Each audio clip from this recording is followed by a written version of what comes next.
Okay, hello everyone, and welcome to citizenship class. And we are in part 2 still of the citizenship booklet, and we are going to be discussing the topics on page 21. Okay, so 21 of your citizenship booklet, and today we are talking about privileges. خوش آمدین در کلاس سیتیزنشپ و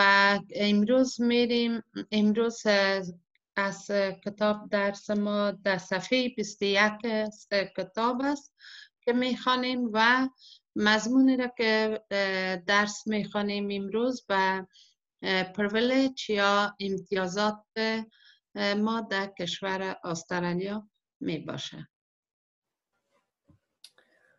Okay, so our first privilege is that you can apply for work in the Australian Public Service and the Australian Defence Force. So if you're an Australian citizen, you can apply to work in the Australian Public Service or the Australian government, and those offices are like Centrelink, Medicare, or the Australian Taxation Office.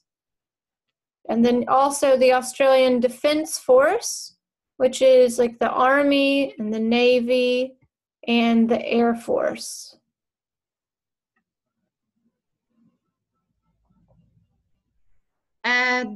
پریویلیج یا امتیازاتی که بر ما از طرف وقتی که سیتیزن میشیم از طرف حکومت استرالیا داده میشه که ما میتونیم به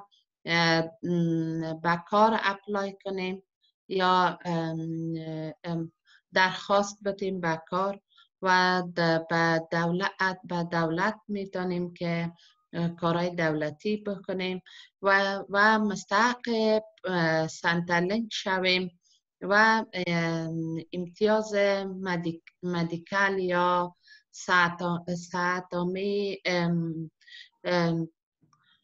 استرالیا را میتونیم بگیریم و تکس آفیس و یا ریاست مالی استرالیا را میتونیم که درخواستی بدیم به تکس فایل نمبر ما و حتی میتونیم که در قوای نظامی استرالیا اشتراک کنیم. نظر با انتخاب خود ما میتونیم که در قوای نظامی استرالیا شامل شویم و به طور مثال پلیس یا آرمی و یا نیوی به حساب عساکر بحری و دیگه قوای نظامی استرالیا میتونیم که شامل شویم. And the second privilege is that Australian citizens can seek election to Parliament. So Australian citizens aged 18 years or over can seek election to Parliament at the federal, state, or territory level. So it's both an honor and a serious responsibility to serve in an Australian parliament. و امتیاز دومی که بر ما داده میشه ما میتونیم که طلب کنیم از انتخابات شورای مجلس و سن سال ما که اگر از 18 سال بالا باشه میتونیم که در انتخابات شورای مجلس و انتخاب اتحادی یا فدرال و یا استیت حکومت و یا دولت میتونیم که در انتخابات خود شامل کنیم و این هم یکی از امتیازات هست که بعد از سیتیزنشپ در استرالیا بر ما داده میشه. The next privilege is that you can apply for an Australian passport and re-enter Australia freely when you go overseas. So when you become an Australian citizen, you have the right to live freely in Australia. You have the right to apply for an Australian passport. As an Australian citizen, you are free to travel overseas and return to Australia. You do not need a visa to come back to Australia.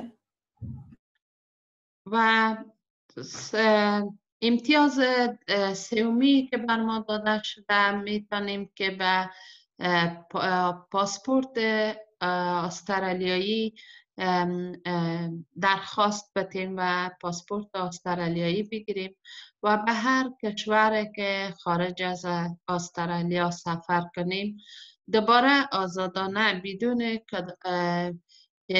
ویزه پس آمدن به استرالیا را بگیریم و میتونیم که داخل استرالیا آزادانه پس دوباره به استرالیا داخل شویم و این هم یکی از امتیازات است که بعد از سیتیزنشپ بر ما حکومت استرالیا میده.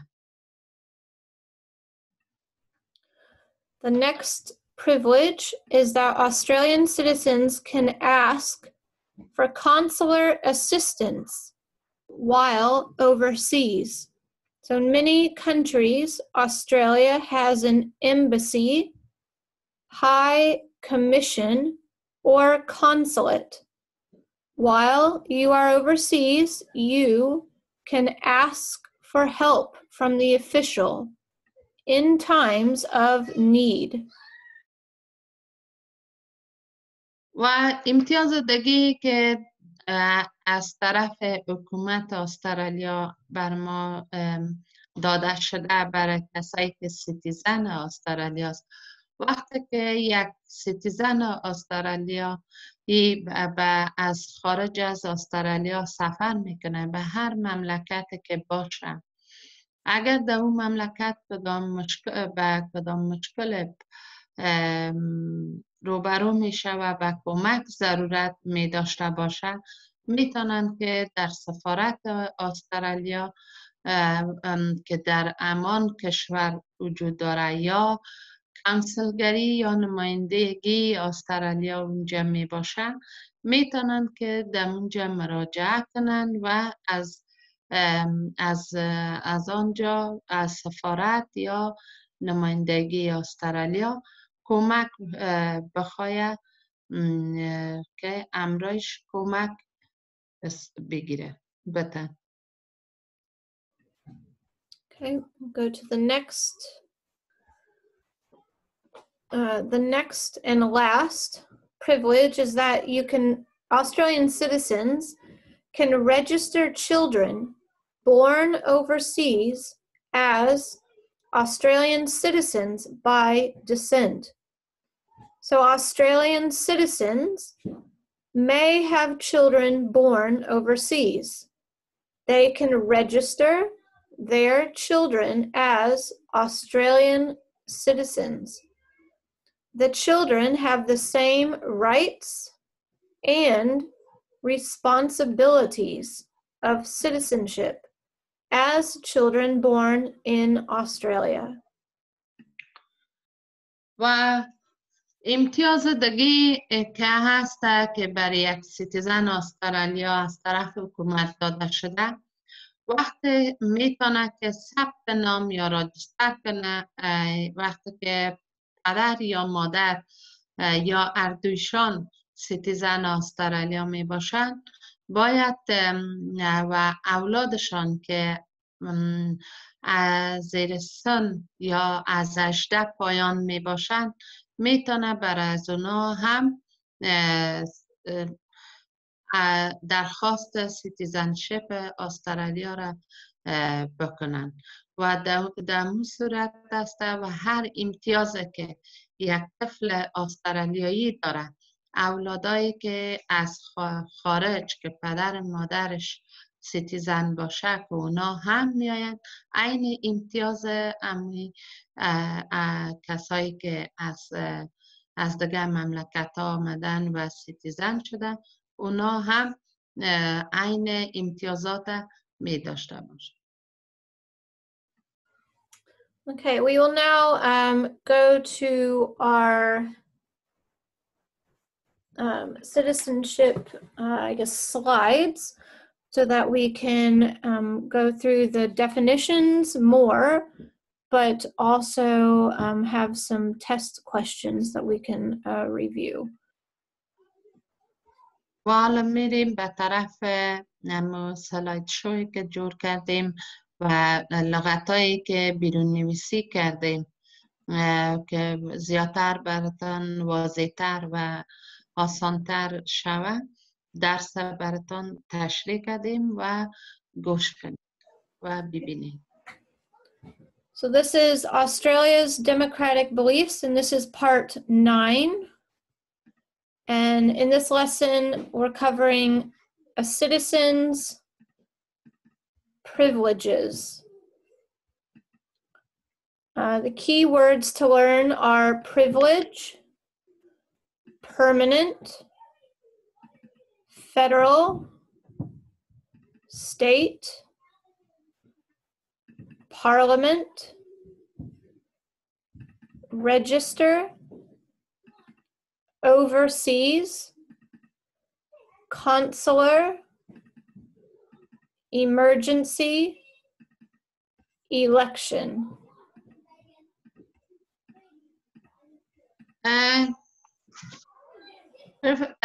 لغتایی که بیرون نویسی از کتاب کردیم و لغتای مهم است که باید از یاد کنین و پرکتس کنین داش.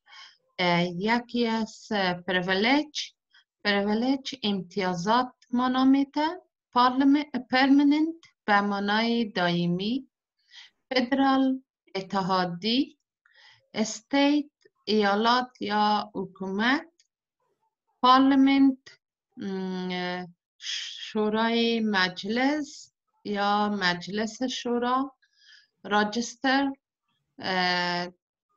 ثبت نام کردن، اوورسیز خارج از کشور، کانسلر یا کانسلگری یا نمایندگی، امرجنسی عاجل و الکشن انتخابات.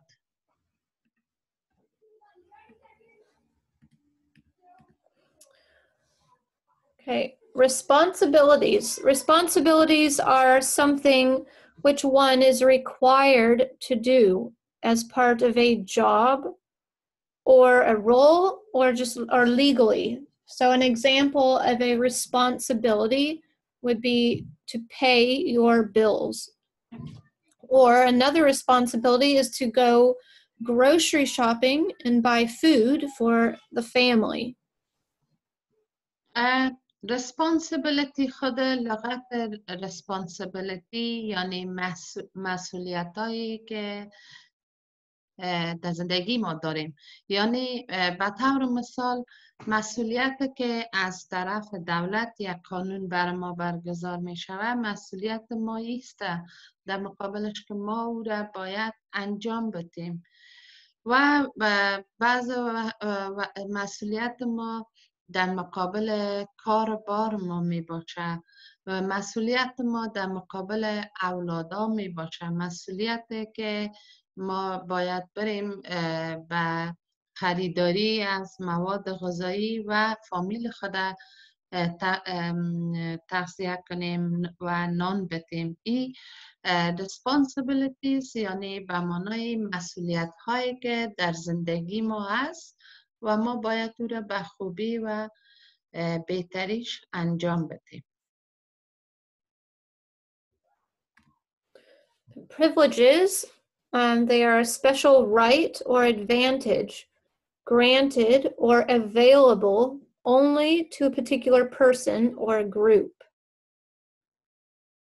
privilege امتیازات معنا میده و این یک امتیازات یک چیز هست که خاص هست که برای یک شخص و یا برای یک گروه داده می شود.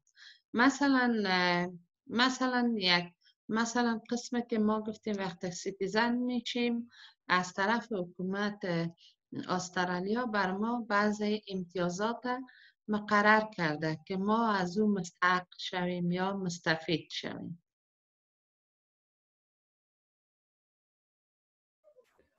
Privilege number 1 is that you can, as a citizen, apply for work in the Australian Public Service and the Defence Force. So that's Centrelink, Medicare, Tax Office, Army, Navy, Air Force.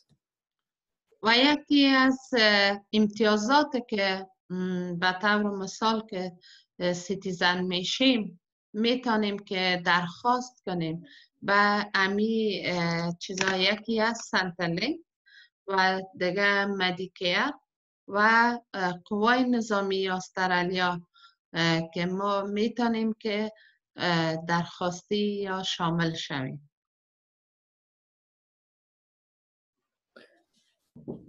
Election. Election is an event where people choose a person to represent them in the government. And then Parliament is a group of elected citizens that make up the government of a country. الکشن که هست انتخابات منامیته که مردم میتونه از بین امی مردم که سیتیزن استرالیا می باشن و از 18 ساله باید بالا باشن از بین مردم نماینده خود انتخاب میکنن که یک حکومت تشکیل بدن و پارلمنت که هست شورای مجلس شورا می باشه یا کسایی که در حکومت کار میکنن و او گروپ هست که از خود بین سیتیزن مردم انتخاب شده و در دولت و امی حکومت کار میکنه و انتخاب شده. Privilege number 2 is that citizens can seek election to Parliament. So citizens over 18 years old can be a representative in Parliament. و دیگه امتیازات که هست که میتونیم که ما سیک به معنای طلب کردن و الکشن انتخابات و پارلمنت هم شورای مجلس معنا میده. وقتی که ما سیتیزن میشیم و از 18 ساله بالا میباشیم و انتخاب میکنیم نماینده خود که در امی مجلس از مجلس شورا باشد یا از پارلمنت. So representatives in Parliament can help other citizens bring important matters to the government. Okay, and so it goes, when talking to the government, it starts with the citizen and then goes to the representative and then to the government. و امین نماینده که از پارلمنت یا شورای مجلس انتخاب میشه و برای مردم کمک میکنه و یا مثلا یک پیام از مردم به حکومت یا پارلمنت انتقال میته یا از حکومت بر مردم انتقال میته. ای از بین خود مردم می باشه و یک نماینده است که از بین خود مردم انتخاب شده است. Overseas, so overseas, when a person leaves their country to travel to another country, you say they're going overseas. اوورسیز به معنای عزیز که وقتی که به خارج از کشور که زندگی میکنی بروی. به طور مثال اگر در استرالیا زندگی میکنی، مثلا سفر به افغانستان و یا کانادا، امریکا و هر جایی که بری سفر کنی، لغت اوورسیز معنایش خارج از کشور معنا میده. Privilege number 3 is that an Australian citizen can apply for an Australian passport. As an Australian citizen, you have the right to get a passport. You are free to travel overseas. You do not need a visa to come back.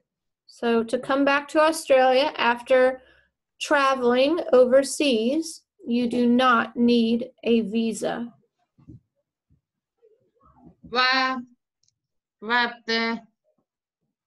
و امتیاز دیگه سیتیزن شدن ما به کشور استرالیایی ای است که وقتی که سیتیزنشپ خود میگیریم، بعد از او به درخواستی به پاسپورت گرفتن میکنیم و وقتی که پاسپورت خود گرفتیم، سفر که کردیم، دیگه بدون از اینکه ویزا بگیریم و دوباره پس داخل خاک استرالیا شویم، یعنی بدون ویزا گرفتن میتونیم همراه پاسپورت استرالیا هر کشور که بریم دوباره پس به خود استرالیا همراه پاسپورتش آماده میتونیم و کدام ویزه ضرورت نیست که دوباره داخل خاک استرالیا شویم. یعنی پاسپورت استرالیایی خودش مثل یمی امتیاز میده که یک استرالیایی دارد. Privilege number 4 is that you can ask for consular assistance. So as an Australian citizen, you have the right to get help while overseas at an embassy or a consulate.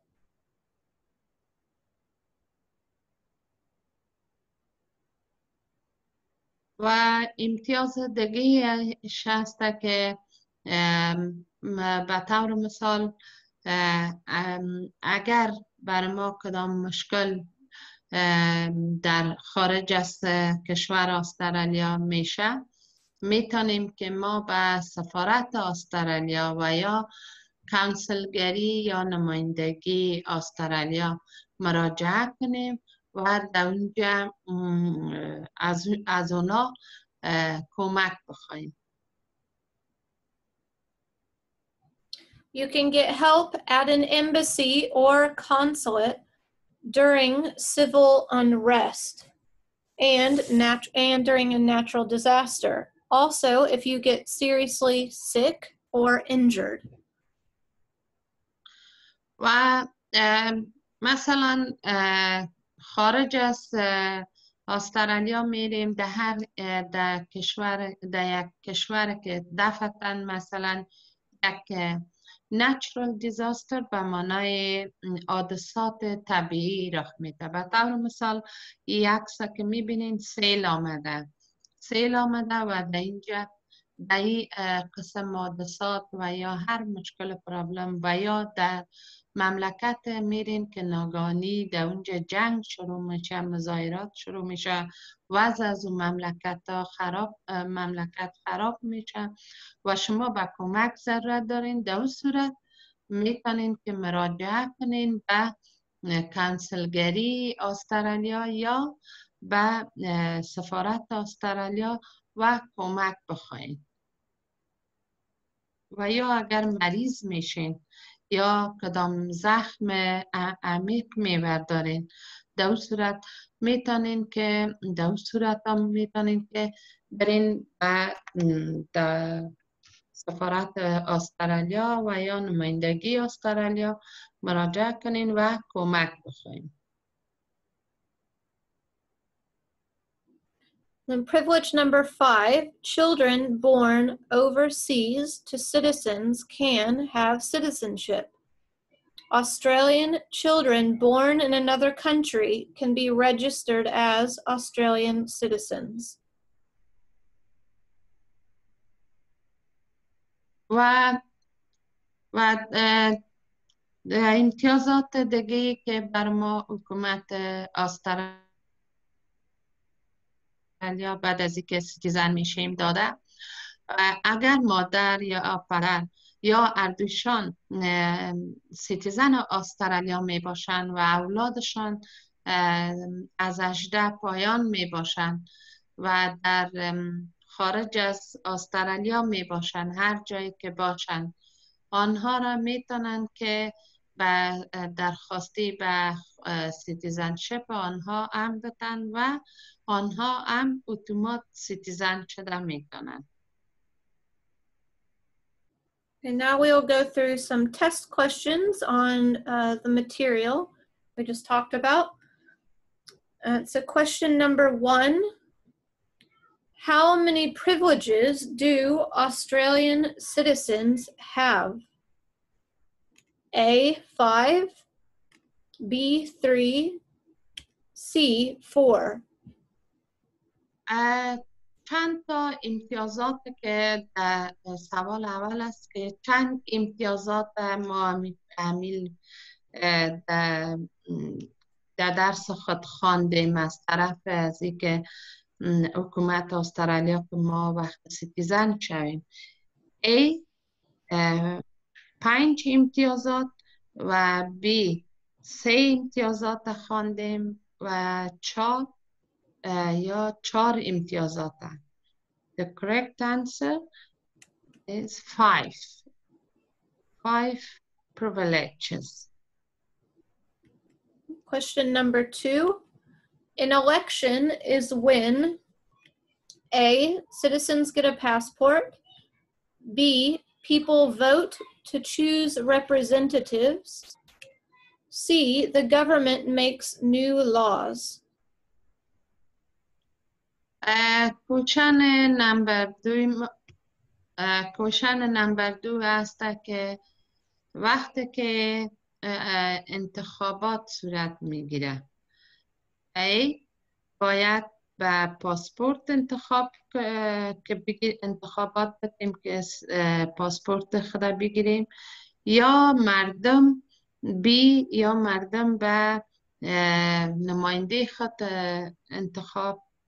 در انتخابات شرکت میکنند، و یا سی گورنمنت یک قانون نو میکشن. The correct answer is B. مردم در انتخابات اشتراک میکنن که مورد پسند خود و نماینده خود انتخاب کنن. Question number 3. Australian citizens can apply for A, driver's license, B, work, C, passport.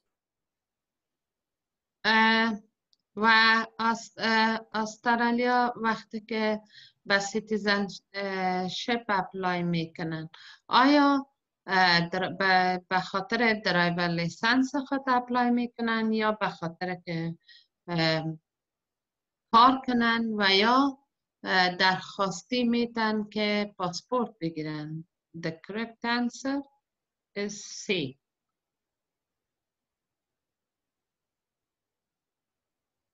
Question number 4. When Australians are overseas, they can get help at A, the hospital, B, an embassy or consulate, C, the Parliament House.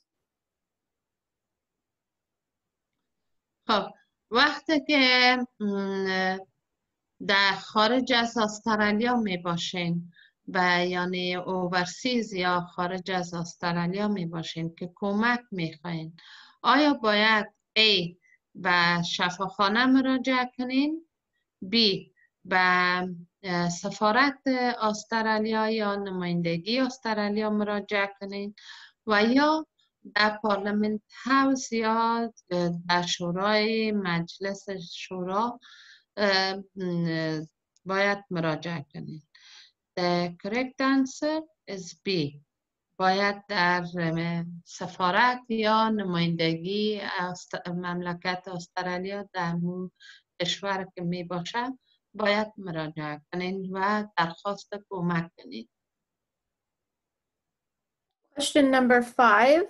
Citizens who have children overseas can register for A, passport, B, citizenship, C, Medicare card. و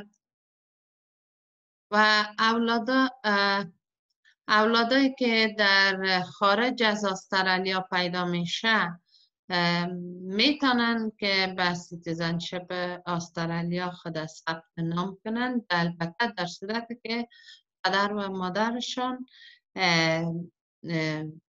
سیتیزن باشن.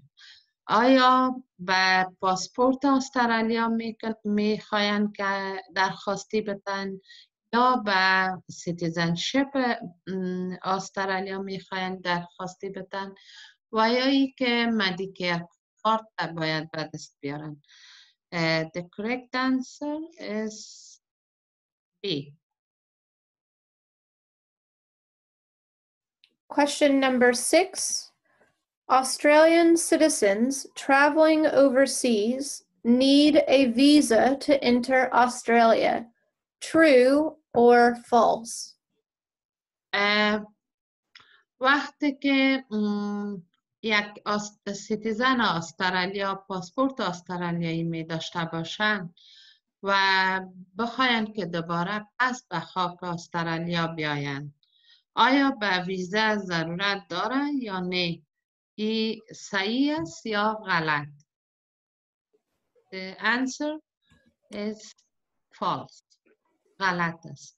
بدون ویزا میتونن که ویزه استرالیا را بدون از اینکه بگیرن، چون پاسپورت استرالیایی می داشته باشن میتونن که داخل استرالیا شوند. از او خاطر این سوال غلط است.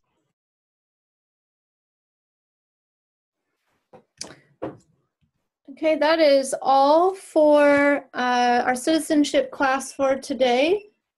Thank you for coming, and please watch the other videos to keep on practicing and reviewing. تشکر از آمدنتان به کلاس امروز و ویدیوهایی که برتان روان میکنیم حتما ببینین و پرکتس کنین. روز خوش. خداحافظ. میگن از